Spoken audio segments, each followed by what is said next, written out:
மாற்று எரிபொருளை பயன்படுத்தி வருவதாலும் எரிவாயு சிலிண்டர் விலை உயர்வினாலும் பொதுமக்கள் தங்களது வருவாயிலிருந்து கூடுதலான தொகையினை செலவிட்டு இன்னலுக்கு ஆளாகி வருகின்றனர்.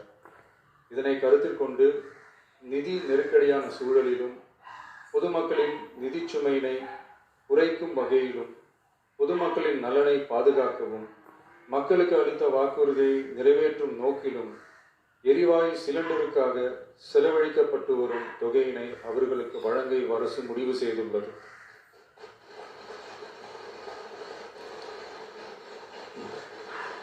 எனவே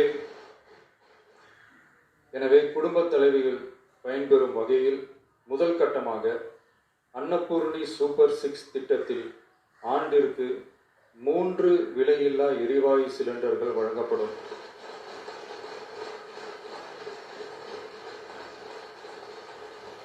எரிவாயு சிலிண்டருக்கான விலை பயனாளிகளின் வங்கி கணக்கில் நேரடியாக வரவு வைக்கப்படும். இத்திட்ட பயனாளிகள் எரிவாயு சிலிண்டர் பதிவு செய்து சிலிண்டர் பெற்றவுடன் எண்ணெய் நிறுவனங்களிடமிருந்து பட்டியல் பெற்று சிலிண்டருக்கான விலை பயனாளிகளின் வங்கி கணக்கில் வரவு வைக்கப்படும்.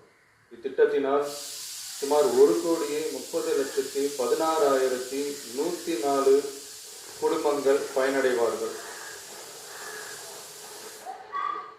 அதாவது ஆண்டு வருமானம் ரூபாய் 2.5 லட்சத்திற்கு மிகாமல் உள்ள பொருளாதாரத்தில் பின்தங்கியுள்ள குடும்பத்தினர், சிறு குறு விவசாய குடும்பத்தினர், மாற்றுத்திறனாளி குடும்பத்தினர் போன்ற சமூகத்தில் உள்ள நலிந்த குடும்பத்தினர் பயனடைவார்கள்.